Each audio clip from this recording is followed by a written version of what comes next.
tuan-tuan dan puan sekalian, saya ada satu persoalan. Persoalan saya, adakah terdapat perbezaan antara depression dengan standard? Itu persoalan saya pertama.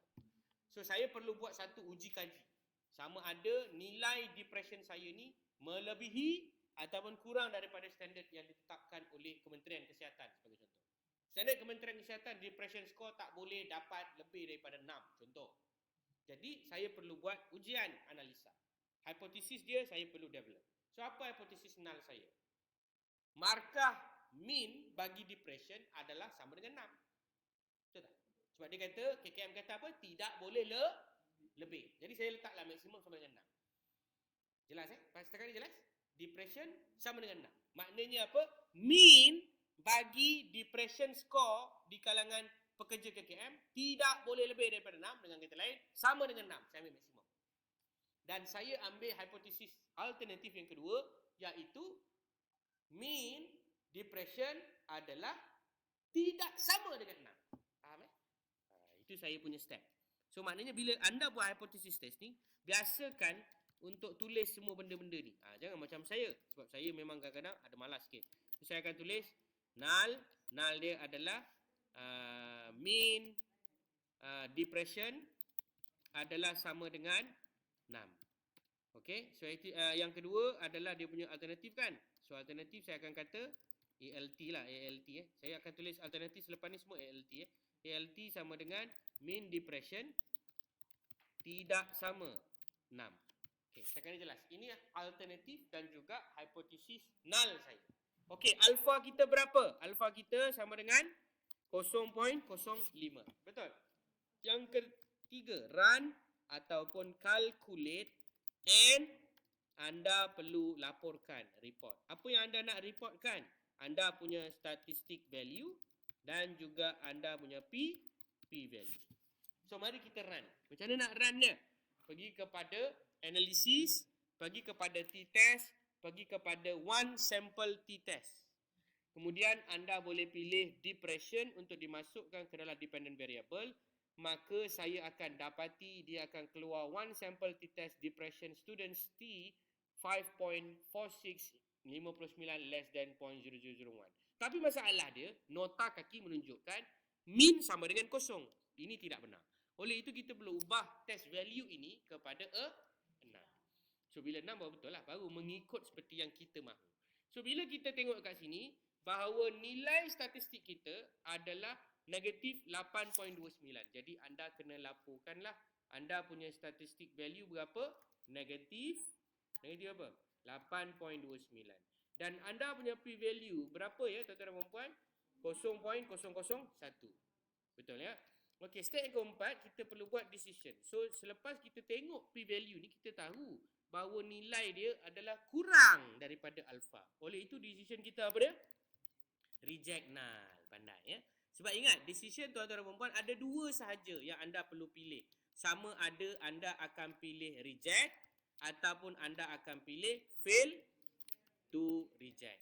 So, apakah kriteria untuk kita reject? Adalah apabila P value kurang daripada 0.05. Kalau yang ini lebih daripada 0.05. So, dalam kes ni kita akan pilih untuk reject. So, bila anda reject, maknanya anda dah tak ada null. Ya, nampak ya? Saya colourkan merah di sini supaya anda boleh nampak lah bila anda buat ulang kaji pada video ni. So, bila saya dah tandakan merah, konon-konon dia dah dipadamkan ataupun dia dah hilang. Jadi, yang tinggal adalah apa yang dipanggil alternatif. Jadi, anda perlu buat conclusion. So, apa conclusion dia? There is there is significant. There is significant difference. Bukan there is no. There is significant difference of the depression score. Depression score ni beza dia dengan siapa? With apa nama? There is a significant difference of the depression score between with dengan apa? Dengan standard. Standard kita berapa? 6. Okey, itu dia punya idea. Jelas? Jadi soalan saya yang seterusnya, berapa nilai dia tu? Barulah kita tengok kepada statistik. Anda boleh klik butang deskriptif ni, dia akan bagilah mean data depression yang 60 orang ni tadi adalah 2.38. 2.38 ni kurang ke lebih daripada alfa? Kurang ke lebih daripada 6? Kurang. So, bila kurang maknanya dia sihat ke tak sihat? Sihat lah. Itulah cara dia nak baca. Faham tak? Okey, sebab apa saya pakai mean? Sebab data ni normal. Adakah betul data ni normal? Maka saya boleh tekan butang normality test. Faham tak? Saya tekan je normality test, dia akan keluar data yang menunjukkan normality test menggunakan Shapiro. Bila saya tengok nilai Shapiro ni, alamak, less than 0.001. A low p-value suggests a violation of assumption. Dengan kata lain, sebenarnya data ini adalah data yang tidak normal. So, tak boleh pakai one sample t-test sebenarnya lah. Tapi ni konon-konon saya kata data ini normal. So, that's why kita pakai one sample t-test. Faham Kalau ikutkan, kita boleh pakai ke? Tak, sebab data ini adalah tidak normal. Okey, setakat ni ada apa-apa soalan tak? Test value ya kita tentukan sebab ini one sample. Ya, one sample t-test. Okey, saya ulang balik semula. Bagus soalan kawan kita ni tadi. Apa tujuan kita buat one sample t-test? Sekarang ni, saya terlupa nak cakap hipotesis yang awak belajar di peringkat advance diploma di ILKKM Sungai Buaya pula, di Sungai Buloh ni. Ada 2 jenis je awak akan belajar. Pertama adalah mencari beza ataupun hypothesis to test for differences. Ini sahaja anda belajar dalam college ni. Yang kedua, hypothesis to test for relationship. Dan relationship ni nanti ada 2. Sama ada correlation ataupun association. Ini 2 je yang anda belajar. Faham tak? Anda tak akan belajar pun hipotesis untuk buat model menggunakan simple linear regression. There will be no on that. Anda hanya akan belajar mengikut kurikulum kamu macam mana nak cari beza macam mana nak buat hipotesis untuk cari beza dan buat hipotesis untuk cari perkaitan. So kalau kata beza maknanya yang saya tengah terangkan ini. Ini adalah contoh ujian statistik dan juga nama dia bagi tujuan mencari beza. Ingat, yang ini semua saya colourkan. Saya colourkan warna apa yang awak suka untuk beza. Saya warnakan ungu lah, boleh? Warna-warna perkataan ungu ni, dia mencari beza. Jelas sebab itu kat sini dinamakan one sample. Dia satu kumpulan. Kenapa saya kata satu kumpulan? Dia depression. Di kalangan siapa? Di kalangan semua responden saya. Berapa orang tadi? 60 orang. Daripada 60 orang ni, kita ada dia punya mean. Katakanlah data ni normal So daripada mean dia tu, ada beza tak dengan satu value yang namanya 6. Macam itulah dia punya hipotesis. Faham tak? So kalau contoh, anda ada data 100 orang patient. Anda nak tengok, ada berapa banyak patient ni punya, contoh, dia punya media kontras yang digunakan. Contohlah. Jadi anda nak tengok, ada tak beza dengan standard yang dibenarkan oleh kerajaan ke ataupun medical practices ke apa benda. So anda bandingkanlah 100 orang patient ni. Ada tak lebih besar daripada ataupun sama dengan standard ataupun ada yang melanggar concentration yang dibenarkan. Contohlah contoh. Maka anda akan tengok daripada statistical value. Baik. Yang kedua, kita ada pula yang jenis analisa untuk mencari perbezaan antara gadis. Bukan antara 2 kumpulan. Iaitu dipanggil sebagai independent sample t-test. Apa maksud dia? Kita mencari perbezaan antara 2 kumpulan. So apa dia punya tujuan dia? Mencari beza mean antara 2 kumpulan. 2 kumpulan yang tidak bersandar. Dengar baik-baik. Bila kita kata independent, dia adalah tidak berkait antara satu sama lain. Contoh paling senang adalah lelaki versus wanita. Faham kan? Maknanya kalau saya nak tengok sekejap lagi, satu data numerik yang namanya depression, saya nak bandingkan. Is there any difference between male and female? Oh, that is the same. Faham tak? Itu adalah data yang bertaburan normal. Data yang tidak normal, maka kita perlu gunakan alternatif yang dipanggil sebagai Mann-Whitney test. Mann-Whitney-Zack test. Mann-Whitney-Zack test. Ini kalau data ini adalah tidak normal. Di mana normal ini, nama lain dia juga adalah parametrik dan tak normal dinamakan sebagai non-paranormal ke non-parametrik? Non-parametrik ya. Bukan non-paranormal, itu lain. Okey, kemudian kita ada lebih daripada 2 kumpulan. Contohnya bangsa. Bangsa kan kita ada Melayu, Cina, India, lain-lain. Jadi kita ada satu test namanya analisis. Dan data ini bertaburan normal. Contoh, analysis of variance. Analysis of variance ini also known as ANOVA. Dan ANOVA ini dinamakan juga dengan nama one-way ANOVA. Faham ya? Data normal nak buat ujian depression antara lebih daripada 2 kumpulan. Mencari beza mean antara lebih ini saya tulis, lebih dari 2 kumpulan yang tidak bersandar. Contohnya adalah bangsa. Okey, setakat ni ada berapa soalan tak dalam penerangan saya ni? Ada soalan? Yes, puan. Wadap. Data tu tak normal kenapa? Soalan yang baik. Data tak normal ni biasanya dia jadi disebabkan cara awak collect data itu adalah dengan cara tak normal ataupun cara tak bagus lah. Cara tipu, cara yang ada systematic error. Salah satunya lah sebab dia. Salah satu lagi punca dia tak normal sebab awak memang mengambil data yang ada orang normal dan orang tak normal. So of course bacaan orang normal macam ni, macam orang tak normal macam ni. Okey. Jadi soalan yang awak bagi tahu ni juga, macam mana data tu boleh jadi normal ataupun tidak normal, dia ada banyak faktor yang berkaitan. Tetapi secara umumnya saya kata, due to the way you collect the data. So, jika you collect data penuh dengan ralat, maka potensi untuk data itu tak normal adalah tinggi. Ataupun chances orang yang you sample itu. Contoh kan, saya nak buat kajian di kalangan pelatih ILKKM di Sungai Buloh. Sungai Buloh ni dia agak representatif sebab dia ada wakil daripada semua negeri. Tapi kalau saya buat di dalam kajian di negeri yang agak tidak representatif, maka mungkin sampel saya bukan daripada seluruh Malaysia, betul? Dia akan skewed kepada certain negeri contohnya. Maka data itu akan ada possibility tidak normal. Macam itulah menjawab pada soalan puan. Untuk digunakan analisa mencari beza boleh, tapi tak boleh guna independent sample. Kena pakai alternatif namanya Mann-Whitney. Yang ini kalau normal pakailah one way ANOVA. Kalau tak normal pakailah Kruskal-Wallis. Dia macam tu je. Data normal pakai ni, data tak normal pakai ni. Kenapa dia tak normal? Sebab yang saya kata tadi itulah. Dan macam mana kita nak ubah? Kalau tuan kalau puan perasan nampak tak kat sini kita ada student T. Dekat bawah ni Wilcoxon rank. Wilcoxon rank ni okey, saya tak nak cerita Wilcoxon rank dululah. Saya cerita ni T-test. Okay, saya ambil yang independent sample. Kalau puan perasan, tengok saya tekan independent sample kan. Saya terus bagi contoh lah untuk menjawab apa yang puan maksudkan tadi. Okay, contoh saya letak depression, grouping variable saya letak gender. Puan perasan tak dekat bawah ni dia ada student, bawah ni dia ada Mann-Whitney. Betul tak?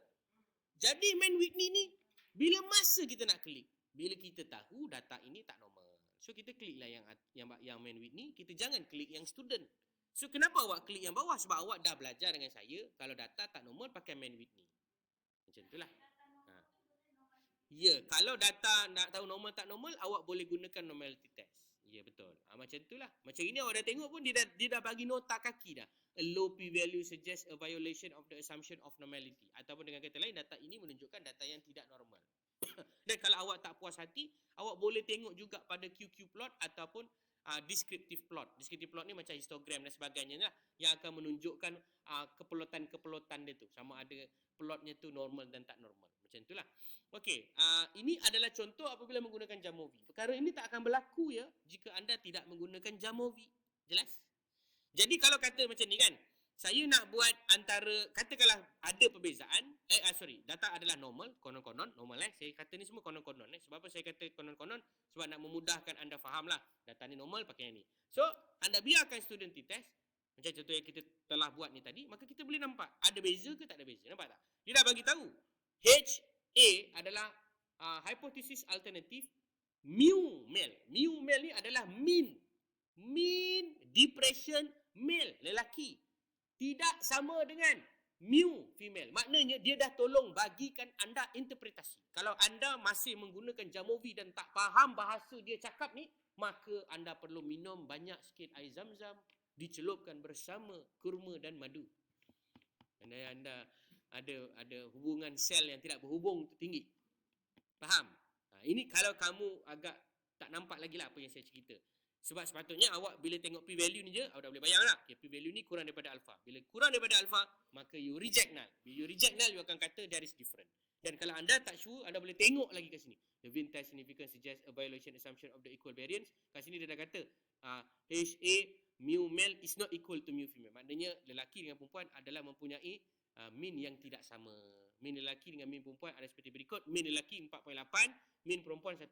Jadi kalau saya nak tanya kamu lah, antara lelaki dengan perempuan, siapa lebih depressed? Lelaki. Sebab lelaki banyak bayar hutang, nak menanggung keluarga, dapat pula bini-bini yang mencabar kan. Contoh kan. Tapi data ni tak normal lah kan. Tapi memang betul lah sebab data ni kalau tengok lakinya 11 orang. Kan? Lakinya 11 orang je. Perempuannya 49. Dan daripada 11 orang lelaki ni pula contoh, mungkin 11 orang ni yang tidak mewakili lah kepada yang lain-lain tu kan. Jadi itulah cerita dia setakat ni. Faham ya? Okey, mari kita try belajar buat sama-sama kan. Saya ada lagi satu ujian yang saya perlu ceritakan kepada tuan-tuan perempuan yang dipanggil sebagai T1 kepada T2. Baik, yang ini dinamakan sebagai, ini ujian yang ketiga ya, untuk perbezaan yang awak akan belajar dalam kamu punya syllabus lah. Dipanggil sebagai PET Sample T-Test. PET Sample T-Test ni nak senang macam ni lah. Katakan awak, nama awak ataupun nama kawan awak dalam kelas ni Ahmad. Ahmad ni kita akan ukur dia punya kepandaian statistik. Kita buat kuis misalnya kata pagi tadi, pukul 8 pagi. Dan kita buat kuis ni lagi sekali sebelum kita balik berbuka ke dalam lebih kurang pukul 3.30 contoh. Ahmad yang pagi tadi dengan Ahmad petang ke, sama Ahmad ke Ahmad lain-lain? Kalau Ahmad tu lain, itu bahaya. Sebab awak mengambil dua sampel yang berbeza. Satu Ahmad, satu lagi Ahmad punya saka. Contoh, salah lah tu. So, anda kena betul-betul. Sebab itu dipanggil PET sample. Ataupun nama lain dia adalah dependent. Dependent sample t-test. Ni nama lain dia lah ya. Nama lain dia. Jadi anda akan ukur Ahmad ni pagi dan juga Ahmad petang. Jadi kita nak ukur ada tak perbezaan bacaan purata pagi dengan bacaan purata petang. Jadi kat sini kita cari apa? Mencari beza mean antara masa 1 dengan masa 2. Faham ya? Ini saya letak color apa? Color ungu. Sebab ini menunjukkan ujian perbezaan. Setakat ni jelas. Contoh, saya dah bagi tadi, Ahmad pagi, Ahmad petang. Ahmad yang sama, Ahmad yang sama. Beza dia apa? Bacaan pagi dibandingkan dengan bacaan petang. So, kalau kata saya nak buat eksperimen, saya ada dua kumpulan, saya ada dua data, iaitu data sebelum dan data selepas. Contohlah, anda tanya pasien, adakah anda rasa sakit sebelum masuk kontras dengan selepas masuk kontras? Memang confirm lah, ada beza kan? Sebelum tu semua kata, contohnya pain score dia adalah 1, 2. Lepas tu pain score dia mungkin 3 ataupun 4. Jadi kita tak tahu ada beza tak antara sebelum dan selepas. Itu contoh yang dipanggil sebagai data normal. Data tak normal, kita akan gunakan apa yang dipanggil sebagai Wilcoxon rank sum test. Okey, jelas ya? Kalau anda tak sure Jamovi sebenarnya Allahumma salli ala Muhammad wa ala alihi washabihi wa barik wa sallim. Dia dah tolong anda sebenarnya. Sebab kalau anda tahu kat sini kan PET sample kan, dia dah bagi dah dekat kamu. Kat sini contoh, dia dah cakap dah Wilcoxon rank. So anda tahu, student t-test adalah data yang normal. Yang tak normal pakailah Wilcoxon. Sama juga macam ANOVA ni kan. Kalau saya pergi kepada one way ANOVA. So anda boleh nampak dekat sini dia dah ada dah. Contohnya yang dipanggil sebagai, dia tak ada yang post hop hotels. Okay. Dia tak ada yang non parametrik lah. Non parametrik anda kena cari kot kat ANOVA ni ada tak? Ni ada. Nampak dia dah bagi dah. One way ANOVA, cruise kalau balik. Nampak? Ni one way ANOVA, bawah ni dia tulis dah. Non parametrik. Nampak tak? So bila dia dah tulis data tak normal kan? Tekanlah. Bila anda tekan, maka anda boleh gunakan depression. Anda nak bandingkan antara perbezaan dengan bangsa. So anda pun akan dapatlah bacaan one way ANOVA non parametric. So this is the p value 0.07. Saya nak tanya kamu je, dengan nilai 0.07 ni kamu dah boleh dapat tak idea? Adakah terdapat perbezaan ataupun tidak terdapat perbezaan bagi elemen yang berkaitan dengan depression antara different bangsa? Ada ke tidak? Jawapan dia tiada. Pandai Jawapan itu adalah betul sebab nilai dia adalah 0.07, di mana lebih besar daripada alfa. Kita gagal menolak null. Null kita adalah min Cina, Melayu, India sama. Min Cina, Melayu, India sama. Jadi kita nak menolak null tu kita gagal. Nak tolak dia tak boleh. Nak tolak tak boleh. Jadi kesimpulan dia memang tak ada beza lah dia orang ni. Sama. Betul lah? Macam tu. Jadi kalau saya cerita dalam konteks research application, adakah bangsa dan jantina yang anda tengok ni tadi, bangsa, kan jantina tadi kita test ada beza kan? Tapi bangsa kita test tak ada beza kan? Jadi saya nak tanya kamu, antara bangsa dengan jantina, manakah yang kamu rasa merupakan faktor yang kita kena kaji lagi? Bangsa nak kaji lagi tak? Sebab dia tak ada beza, sama je. Kau Melayu ke, kau Cina ke, kau India, sama je. Maknanya kau depression adalah sebabkan kau memang bangsa yang pelbagai. Tapi kalau kita tengok dari segi jenis jantina, maka kita tahu sama ada kau adalah lelaki atau perempuan, memang ada something to do with the gender. Betul tak? Jadi adakah gender ni boleh dianalisis lain? Ya. Perlu dianalisis lagi? Jawapan dia ya. Macam itulah. Itu je. So nanti bila anda nak buat analisis lain tadi, contoh anda nak buat correlation. Correlation tak boleh buat. Sebab apa tak boleh buat correlation? Sebab gender adalah bukan numerik. Yang numerik adalah umur ataupun depression sendiri. Jadi nak tak nak kita tak boleh pakai gender. Tapi gender ni nak kaitkan juga dengan depression. Macam mana? Gender ni dah memang dalam kategori. Depression adalah dalam numerik. Numerik boleh tak tukar jadi kategori? Jawapan dia boleh. Kita boleh buat kategori yang dipanggil kategori depression, kategori tidak depression. Betul tak? Yang 6 tadi tu, lebih daripada 6 depression, bawah daripada 6 tak depression. So kita boleh gunakan ujian yang dipanggil sebagai ujian association ataupun perkaitan antara perkaitan gender dengan depression. Faham? Itulah dia punya statistik. Sebab apa kita buat depression dengan jantina pula? Sebab jantina ni ada beza. Bila ada beza, maka kita nak tahu ada tak perkaitan. Itu je. Dah tahu beza dengan perkaitan, habislah. Itu je dua awak belajar. Lepas tu, habislah. Nak belajar apa lagi? Yang lain belajar kat sekolah pondok. Macam itulah. Itu yang saya akan cerita dengan you all. Maksud puan, kita boleh campur-campurkan kaedah dia. Jawapan saya adalah benar boleh dicampur-campurkan mengikut dia punya rule of thumb. Rule of thumb ni bermaksud, kalau data depression ni tadi, dia adalah DV. Betul? IV kita apa? Jantina. Betul? Faktor kita jantina. Dependent variable kita adalah depression. Depression dengan jantina tak boleh buat correlation. Nanti saya cerita kejap lagi. Ujian hipotesis yang nombor 2, nama dia ujian perkaitan. Perkaitan ni dia ada correlation dengan association. Nak buat korelasi tak boleh dengan depression dan jantina. Sebab jantina bukan nombor. Dia hanya dinomborkan supaya komputer menjadi bijak. Itu je. Kita letak 1 male, 2 female sebab komputer dia tak pandai baca perkataan. Dia pandai baca nombor. That's why kita letak 1 atau 2. Okey. So, macam mana saya boleh kata nak kena pakai ni dan pakai itu? Sebab kita fikir logik lah. Depression adalah data numerik. Numerik boleh dikategorikan. Kategori tak boleh dinomborkan. Jadi, nak buat yang mana satu? Tukarkan depression ni kepada kategori. Bila dia jadi kategori, dia jadilah kategori depression tinggi, tidak ada depression. So nanti akan ada 10 orang misal kata depression. Akan ada 39 orang tak ada depression. Contoh. Jadi siapa yang ada depression dan tak ada depression, kita tengok pula sama ada dia ni lelaki ataupun perempuan. Maka kita boleh buat perkaitan. Perkaitan ini dinamakan Kai-Bahar. Salah itu bayang. Chi-square lah. Nama ujian tu bukan Kai-Bahar, nama ujian tu Chi-square.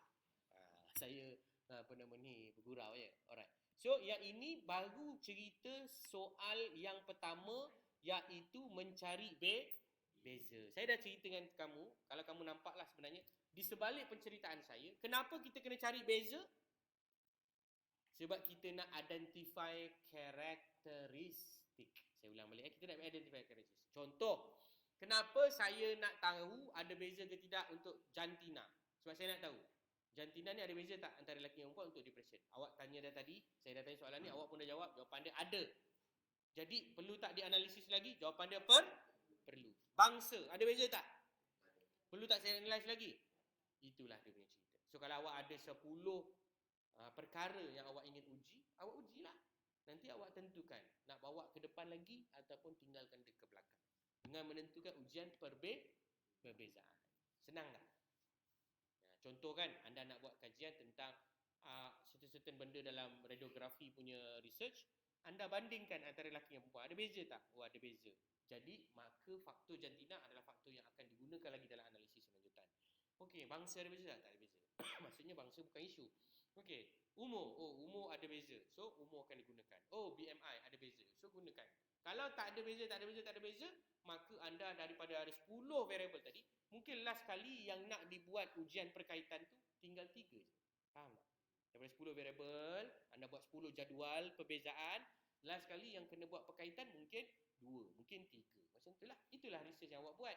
Cuma beza dia bila awak buat ijazah, awak perlu kaitkan pula 3-3 ni dalam bentuk model. Faham model.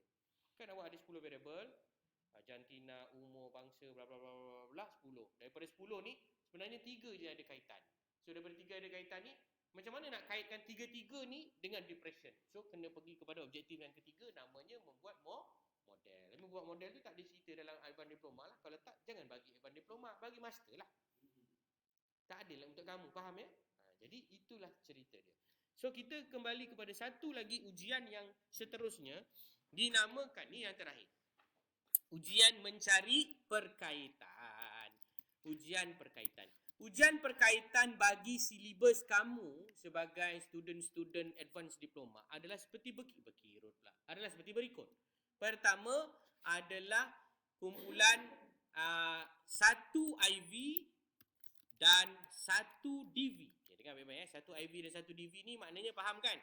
Maknanya 1 faktor dan juga 1 outcome. Jelas tak IV dan DV ni? Faktor apa? Jantina. Outcome, depression. Macam itulah. Data normal tak normal? Data normal kita akan pakai Pearson correlation. Pearson correlation, nama betul dia dalam IC dipanggil sebagai Pearson product moment correlation. Ini saya sebenarnya ajar kamu terus tau. Teori praktikal sekali. Sekali jalan. Kalau saya cerita teori, lepas tu saya cerita praktikal, confirm kamu lost. Last sekali saya macam berdasarkan pengalaman lah. That's why saya rasa baik saya ajar je terus. Jadi kamu boleh terus nampak.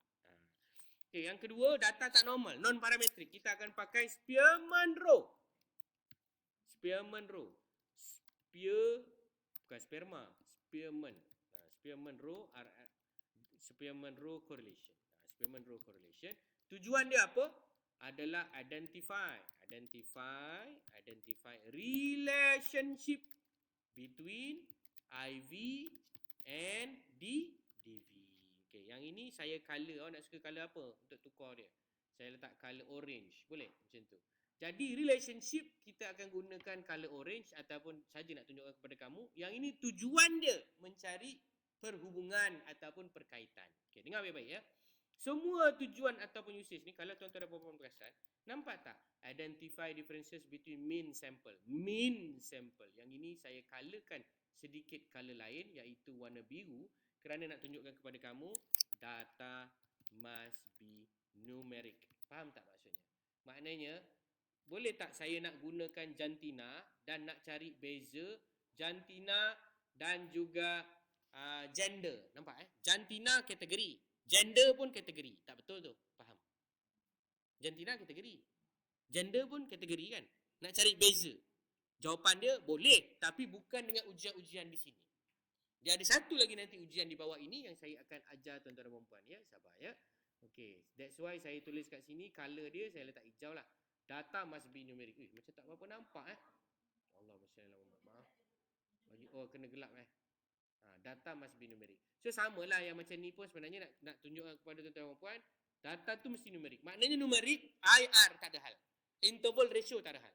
Faham Jangan nanti kamu gunakan Jamovi ni sebagai contoh atau apa-apa. Contohlah ni depression kan. Saya letak gender dengan bangsa ni tak betul lah. Sebab gender tu 1 dan 2 betul. Dia bukan pun data ordinal tau. Dia adalah nominal. That is no meaning at all. You laki-laki lah, you perempuan lah. Dia tak ada isu pasal skor. Lainlah kalau kamu kata skor kelakian, skor kekurangan kelakian. Sebab you tengok dari segi level hormon misalnya kata. Itu cerita lain lah.